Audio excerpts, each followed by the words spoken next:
Well, I was thumbing through the Hume Fogg yearbook. Oh, good. Tell me about Allison High School. Yeah, well, Allison High School was 2 blocks away from here. Guess I got there in 1993. Nashville downtown was a really different place. There was a little corner market there. The classic cat was behind us. You remember that? But Allison High School, I was, on the track and the cross country team. I was the manager of the girls basketball team. I was on the math club and the computer science team.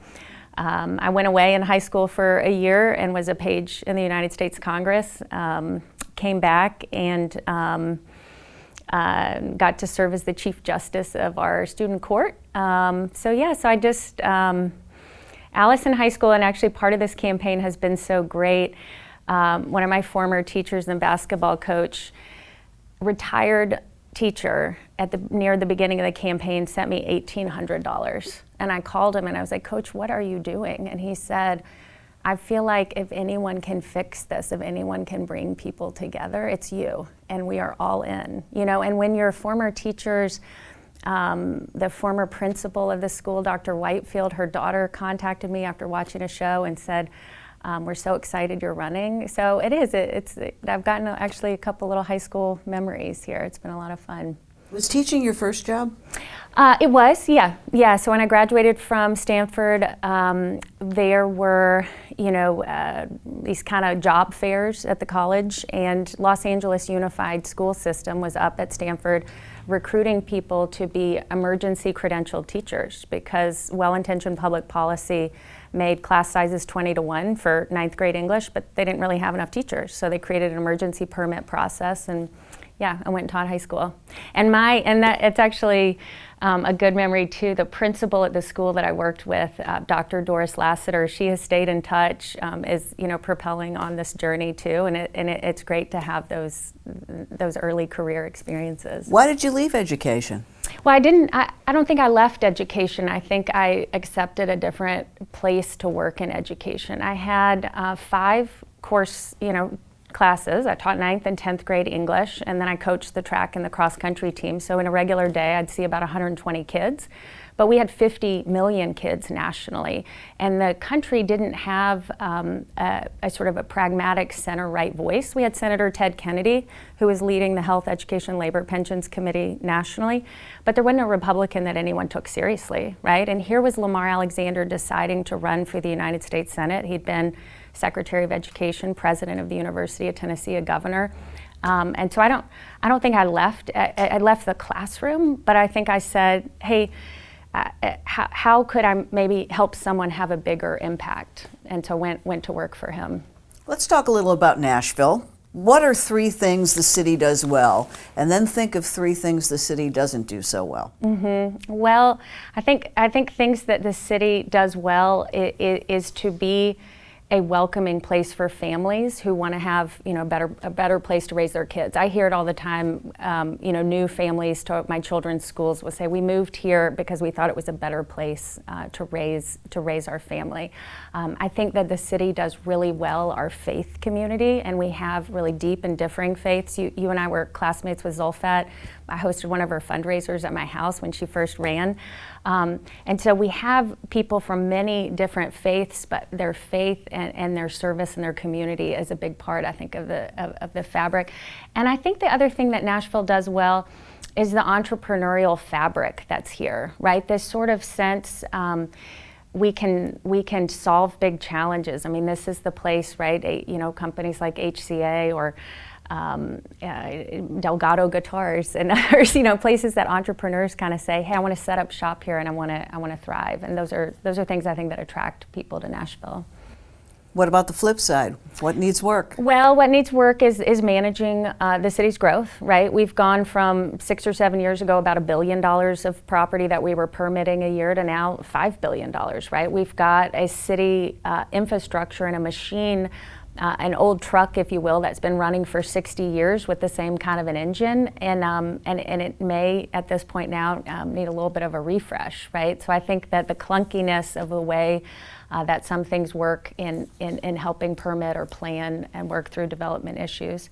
Right now, I would say we are getting better, but issues around homelessness is something that we need some work on. And then I think that where we began, schools, right? We have too many kids in our city that we are not serving as well as we could. And that's not to say that it's any one place's fault, but it's to say, how do we start to bring schools, faith community, nonprofit community to say all of these kids are our kids, and if we're not going to do better, what are we bringing all these businesses here for? You made some news when you told the Banner back in June that you might consider taking over the school board in 2 years if things hadn't changed to your liking. How and why would you do that to a democratically elected board? Well, I guess the way that I would see that is the last education mayor 10 years ago, when more than 40% of our kids were reading on grade level. That was the last mayor, and the way that question was asked, that was the last mayor who said maybe we should look at a different governance model, right? If we keep You're approaching— speaking of Carl Dean. Carl Dean, yeah. And if we keep approaching, I think frequently City Hall, the mayor's office, they sort of say, that's not our issue, education, just send them a check. But at some point, if we are only graduating about 20% of our kids college or career ready, and we keep doing the same thing, at some point I think you got to step up and say, if we're not ready to take responsibility for that, if we're not getting the results that we know that we need, maybe we do need a different model. And I think that's what Mayor Dean had proposed before. And the reason I never said like, let's take over tomorrow, but let's start to look at, are we not listening to parents? We have a huge number of high-performing charter schools that are coming up for their 10-year renewal. Schools like Valor, schools like Purpose Prep, a lot of the KIPP schools that are shattering levels of literacy for our kids. And if this school board says we're not going to reapprove those charters, I think that'd be a problem for a lot of parents and a lot of families in the city. But wouldn't those charters become somewhat unaccountable without a board? Would they become unaccountable without a board? I think what would happen if this school board didn't, then we'd lose 15 to 20,000 metro schools, public school families that we currently are part of our public schools, and they'd end up going and becoming authorized in the state charter school. Then you'd end up with a situation like we've seen other cities. We've seen this play out before.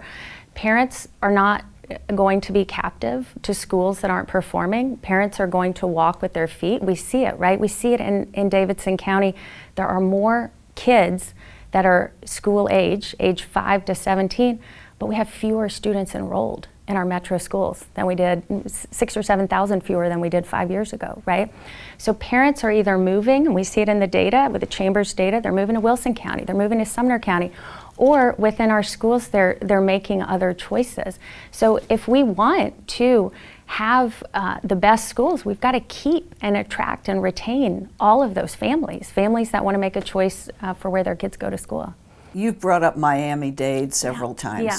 What do they do so well? Yeah, well, so Alberto Carvalho, and really, and you always think about this, I think business people, the way that we think about a lot of these problems is if there's a regulatory shift or sort of a cataclysmic change in the market, it causes all of us to rethink how we do things, right? We can continue doing things how we've always done them until a law changes, the budget falls out, COVID happens, it makes us rethink everything. So Miami-Dade, following the 2008 financial crash, found itself, like a lot of cities, in a difficult budget situation. You start to step back and say, what is the single most important thing? They were ranked F-rated at the time, and Florida ranks schools in that way. And they stepped back and said, what is the single most important thing to get right? Instruction for kids. And so all of the dollars, most all of the dollars, were moved from central office to the school sites. All of positions to say, I know you've got a high-paying central office position, but we need you on the front line. They pushed that, and they pushed instructional dollars, and you look at the ratio that they spend on instruction versus everything else. They went from F-rated to A-rated, and they now have 0 failing schools. It took them 8 years, but it took somebody at the top saying no excuses. They are bigger than us. They have an equally diverse and complicated student population, and they actually spend less dollars per kid. I'm not saying we should spend less dollars per kid, but I'm saying we should go over there and say, it is possible. And I think for too long we've operated in this, we might do 2 or 3% better instead of saying, what's the moonshot? How do we go from okay to great? And we have to look at places where we see it's possible. And here, I think a great parallel here in Nashville is what we've all seen at Warner Arts, right? Ricky Gibbs, when he came into that school, a leader who was committed at every level, and he carries that passion and that pride, and he's from Liberty City in Miami. I think it is a sort of a different attitude, like all kids can learn, and we are gonna make this work. So are you saying our central office is too fat? I think when we look at our percentage of how our budget dollars are spent and we compare it to a Miami-Dade, you can see a real distinction. Yep. The state, as you know, has insisted on taking over or changing several local institutions. The Airport Authority Board, the attempt at cutting the size of Metro Council. Where do you stand on the state making those sort of changes in local governance? Yeah, well, I mean, so I think there's sort of 3 models that we saw come out of this last one, and I think a third path. So Music City Center. Remember, there was a minute where that was going to be taken over. Where did that end up? The mayor is appointing the Music City the Music City Convention Center, your neighbor here. But there are 3 ex officio members from the state, right? To help bolster, I think, the finances and sort of the direction of that feels like that ended up in a good place. The airport board, you can see that there's 2 boards right now. Everybody's in litigation. Where I would love to see our former classmate Doug and that airport board is kind of where the Music City Center ended up, right? A mayoral appointed board with members and partners from the state. The last $150 million that weren't levied from fees at the airport that have come in, they didn't come from Metro tax dollars, they came from the state. When I went to Tokyo with Nissan and Bridgestone to work on recruiting a trans-Pacific flight here, the dollars that we were talking about to backstop that were the state dollars, right? So I think we want a partner that is going to say, this is an asset, this is a regional asset. We don't want all of the dollars to have to come off the backs of Davidson County taxpayers. And if we can bring state dollars to help propel that, let's do it. So you're talking state voices without state control? Yeah, absolutely. Yeah. Okay. And state money. and I think that in the mayoral race we have a pretty, I think we have a pretty distinguishing perspective here, right? I'm not a creature of the city council. Our last 3 mayors have come out of the city council.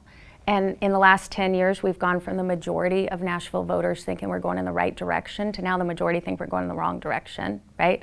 7 years ago, the NRA convention was right here across the state. Nobody said don't come. Now we've kind of have this like war of some people can come, some people can't come. And I don't think that's particularly productive. I think most people want to say, how are you going to get the most dollars here? How are you going to get the most help here? And how are you going to do it in a productive way that's fighting for the people of Nashville and not fighting for these kind of like other agendas? So you still favor a 40-member Metro Council? Well, this is in the work too of where's it going to end. I think we got to see where it is and go from there. I think one of your first spots tapped into the frustrations with Lower Broadway as a nonstop party. Mm-hmm. What would you do to make that area more palatable to families? Yeah, no, and yesterday I was down meeting with some business leaders too, and it is the same thing. Like, it feels like a party, right, all the time.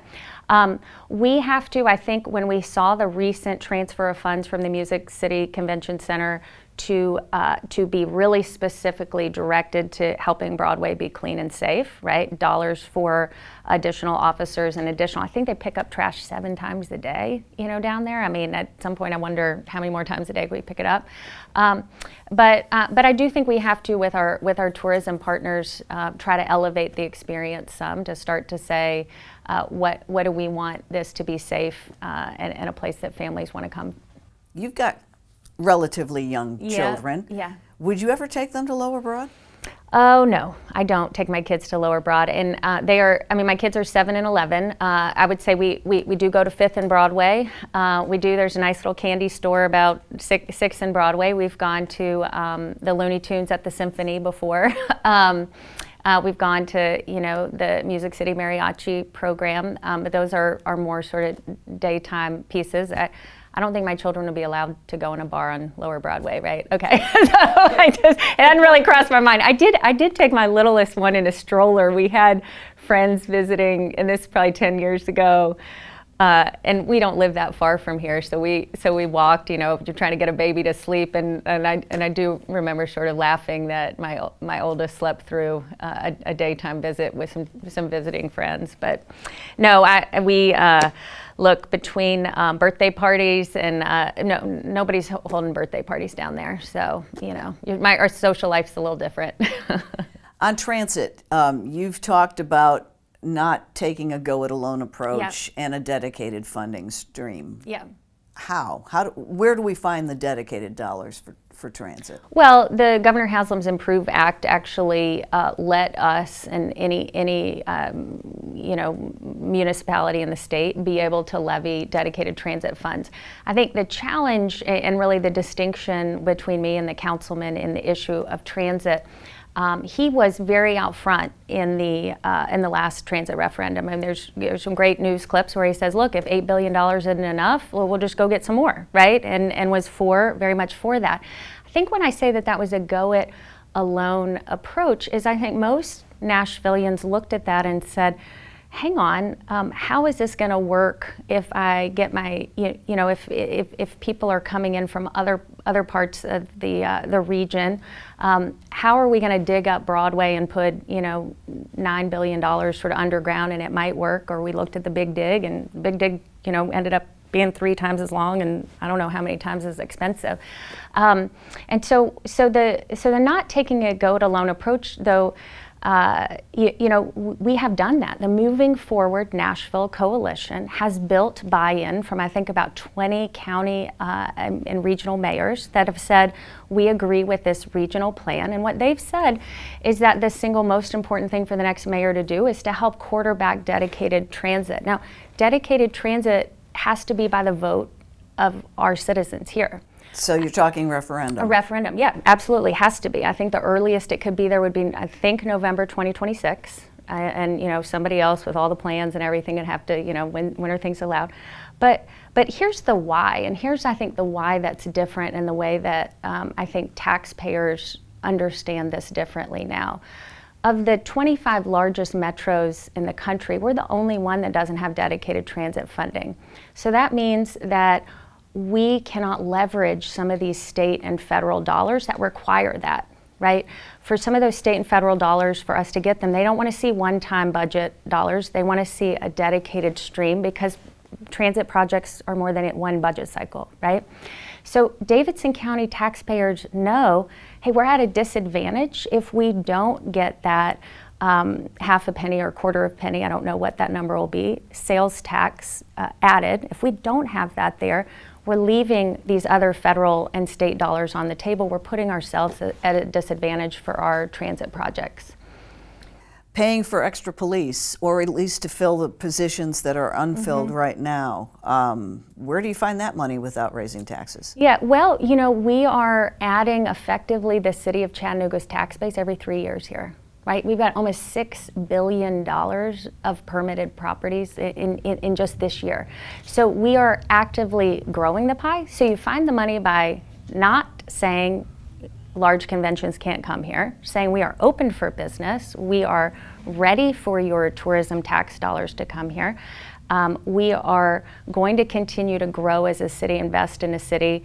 We are going to try to get government out of the way so that those permitted projects can come online and that those cash registers can get going. And I think that the revenues are there. Affordable housing, and we're trying to cover a lot of ground today, I understand, but what specifically could an administration like yours do to incentivize the private sector to build more affordable housing? Well, I think there's sort of three main issues on affordable housing. And people always say to me, affordable to who? right? That is always a question. What does that mean, affordable to who? So the first, most consistent for everyone is to not raise property taxes, right? That makes people's housing less affordable. Longtime county neighbors, you can feel it. A retired Metro retiree earlier this week said to me, he can't go on a vacation anymore because of how much more he's paying in property taxes, right? And that's hard to hear for our longtime residents here. So that's the first part. The second part is, are we doing something in city government that we're getting in the way, that we're making the time to construction longer than it needs to be? So in a permitting or sort of regulatory question. So a question of, are there conversions of certain types, retail space? Could we help ease the conversion from that to affordable housing or housing zoning? If the sort of market has changed where we need more housing maybe than we need malls right now, which I think we see. And then the last, I do think that there's a place for the city to be part of that capital stack, so that the way that our city and our state works, a developer has to voluntarily create those affordable housing units. So how can we get them to do that is to be part of that capital stack, to set aside a certain number of units and what they're building to be affordable. And then maybe I'll add a fourth, which is using the land that we have. We did this in our neighborhood. I live right here in Edge Hill. And city-owned land on the corner of Wedgwood and 12th. I remember working with the city. The city land, if it is our land, we can dictate through a 99-year lease what that looks like, what's built, right? And we can say it doesn't need to be a third, a third, a third. We can say it needs to be half and half, right? I mean, we can't make more land or time, so how do we use the land that we have and build and build what's needed most right now? Switching gears a little bit, what's your assessment of the racial climate in Nashville?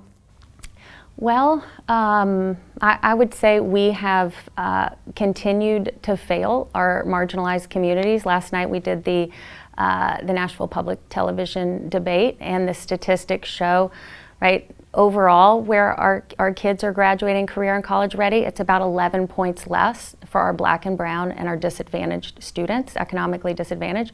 And that tells me we still have a big problem. The Tennessee Tribune says you won't talk to the black press, the black media. Is that true? I don't think so. I think I've gone on every show. I reached out to Miss Perry on through her Facebook page when originally she wrote. I remember listening to her on WPLN's hour-long show that when I was a board member, helped vote to start early in the campaign, and she said something along the lines of, none of these candidates have ever stepped foot in a black church. So I actually sent her an article. I know everybody's made a lot of hay about one of my 9 op-eds. I didn't write the title. I wrote the words. I hope you'll read the words, not the title. But I've written and reflected on, and so I sent this to her when she said nobody's ever been to a black church. I actually sent her the op-ed that I wrote about going after the Mother Emanuel massacre in Charleston, about going that next weekend, about how I was received, about how brave the church community was, and then about how I went back subsequently every year for the next 3 years. So not only, I just found it sort of interesting to say some of these people have never stepped into a church. I've gone up to after I mentioned in one of the questions, who's somebody from Nashville history that we don't know? And I said Catherine Drexel. Catherine Drexel, as you know, some of the agitators that make our community stronger don't always look the way that we think they're going to look. This was a nun. She came here to this city and opened schools to teach black children when our city would not. So when I said Catherine Drexel, I was invited up by Deacon Guest to come to St. Vincent's, which is one of our oldest. But just because I don't advertise that doesn't mean that you can't quietly do those things. And then I think my work with Fort Negley. Look, I mean, we brought. So I reached out to her with those couple of articles to be like, hey, I'm here. I'd love to visit. I don't think we ever received a request to come and do an ed board. I've done, I don't know, probably 40 interviews. I don't think we have not done one that we received an invitation to, so I'd love to be invited.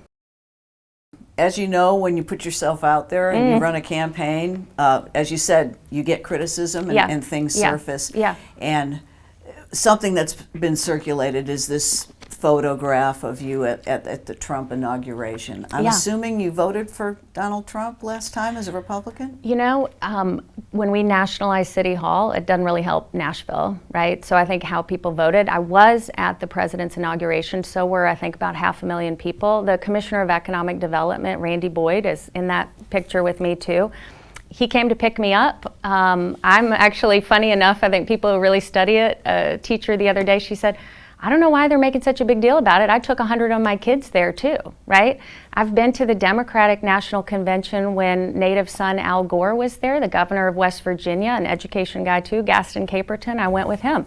So, you know, I think this sort of world of let's make people angry all of the time. If there wasn't a Liz Cheney, how would the country have recovered? So are you a Liz Cheney type Republican? Yeah. Yeah, and I don't think there's any part of my background that would say otherwise, right? There's two people who've ever paid me in politics. One is Lamar Alexander and one is Randy Boyd. Okay, so... I mean, and then everything else I've done, hosting a fundraiser for Zolfat at my house, hosting an event for Jenny Pupa Walker, hosting events for Steve Dickerson. I mean, these are all people that are serving Nashville in different ways, and I think that we have a world that wants to find boogeymen where they're not. But your consultancy had some pretty, or your campaign consultancy had some pretty questionable associations. Yeah. Why didn't you know about that? Well, I know. The person I hired here locally, I asked him for a reference to call, and I called, and I said, I'd like to talk to someone who was totally counted out. I'd like to talk to somebody, not your self-funder client, not the person who is the most extreme, but a municipal candidate. And he gave me a person, and that person actually reached out to me this week after all this happened. And interestingly, she is an African-American woman, single mom. We talked for a long time about did they stay within the budget, did they do what they could. It was a nonpartisan race. Mine is a nonpartisan race. That's who I hired. There is a much bigger team over time that got added in. I guess as we sort of moved up in the work and the work got more complicated, more people got added to my team over time. And you're right, I didn't check on every single person. When I found out about that person last week, we let the whole firm go. As mayor, though, you're going to have to check on every single person in some regards, aren't you? Yeah, well, and we'll have, there is a large and very structured team there, yeah. Nashville's first female mayor didn't serve out her first term, or full term, I should say.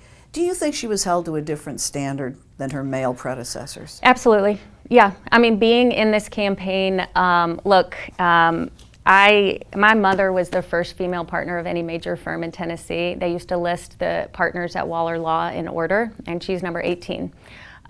She made partner in 1982. And so I grew up, and I have always believed women can do anything. I have led large companies. When I was sold my company to World Strides, we had 1,000 employees. 2 women were actually on the board. When I became pregnant, the other women had never had a baby. They had to make up a policy, right? But you sort of get to a point where you think all of this nonsense about women in politics, like I'm different. Like they're going to treat me differently. It's not the same. You know, I joke about it, but it's true. I was asked early on by a group, you know, in one of these mini meetings with who I call the big shots, the people who try to get you not to run. They can't really. There's sort of the whole strategy is how do we get her to not run? And one of those questions, they had 9 questions, and number 3 was the last lady mayor slept with her bodyguard. You gonna do that? You know, or came right out and said it. And it's so interesting. I'm confident that no male candidates were asked that. People always say, why don't you put up that this mayor did that and this mayor did that? And we can't do that, right? We have to answer the question because otherwise it looks like we have something to hide. So my answer then and now is I've been with my husband for 21 years, married for 17. I think a 15-month deployment to Iraq is harder on a marriage, but we'll have to see, you know? Let's, a little scenario here before we run out of time. Tonight in South Nashville, picture a single mother with 2 kids, and She's worried about the rent going up on her apartment, worried about childcare she can't afford, it is inconvenient, worried about the rising cost of everything. Yeah. How does Alice Rolli, Mayor Alice Rolli, speak to her, and what does she do for her? Yeah. Yeah, well, first, I think we step back and say, what are some available resources? Frequently, I find that people are not aware of some of the available resources. So actually through a lot of great work of journalists and others, that the Temporary Assistance to Needy Families funds were for too long held up. About $750 million of those funds have come out. So how do we help her find childcare? Or supplement childcare? How do we help her get the job training, right? How do we help her to upskill? Because we have a 3% unemployment rate. That means right now we've got a nearly full employment rate. So how do we start to also work with our partners in the faith community to say, how can we serve our families? And then importantly, how do we try to help keep families together? Your opponent says he's going to be ready on day one, and I know you've got about 2 weeks after the election to build out a sizable staff. Who would be part of your administration? Have you already given that thought? Yeah, well, and we've both, I'm sure Freddie has too, gone to meet with the mayor's team. Look, when I built out for Senator Alexander his initial staff, you had 2 people on your staff before you were sworn in. It was me and Tom Ingram. We had to hire and staff 7 offices, 2 in DC and 6 across the state. For Governor Haslam, part of the top to bottom review, there are a lot of great people there. Right? There are, when voters make a decision to go in a new direction, individuals who are capable and competent of serving and serving their fellow citizens, I think are drawn to that work. So I'm not too worried about that. There are some very strong individuals here already in the city government, and then there are also folks who have reached out to us on our team that are ready to step in. And I know finally your campaign has had to make kind of a reset here. Yeah. Have you got the ammunition and the everything you need to be, let's say, back on television again? Yeah, well, we actually put up a spot day before yesterday, a 90-second spot. We cut it last week. The film team that cut it, it's up. The question is, look, at the end of the day, all of our teams for the voice, the writing, the policy, we're all here. And those people are all still here. No one left. No, Casey, Mills, John. This team, we've added a lot of folks to the team. You've started to see that, and we need to, right? But how we're chopping it up and who we're serving it to, we only just today received all of the data from that group to say what message needs to go to Demetria, what message needs to go to Steve, what message needs to go, the sort of the cut up pieces. So I don't really think that we've missed a step. We've brought additional fundraising folks on board too, and I think that's pretty typical for a runoff. You're feeling good? Yeah, I feel good. Yeah. So I'll be tonight a real mentor, and when you asked about what's great about Nashville as entrepreneurs in this city. So tonight, Cordia Harrington, who founded the Tennessee Bun Companies, is hosting an event for me. I'm excited about that. And Sunday, John Wang and about 20 different minority business leaders are hosting an event for me down in Nolensville, and it has been the honor of a lifetime when Feller Brown auctioned off my hat this week in Old Hickory. So we are out there. We are meeting with people that are saying maybe if we keep doing what we've always been doing, we're not going to get going in a new direction. And I know that's uncomfortable for some people to say, like, wow, let's just take a desk from the city council and move it over to the mayor's office. But if we keep doing that, and we've done it now 3 times in a row, I know I represent shaking things up, but I think that people are like, well, maybe it's time. I think that's all the time we have. Okay. Thanks, Alice. Thank you.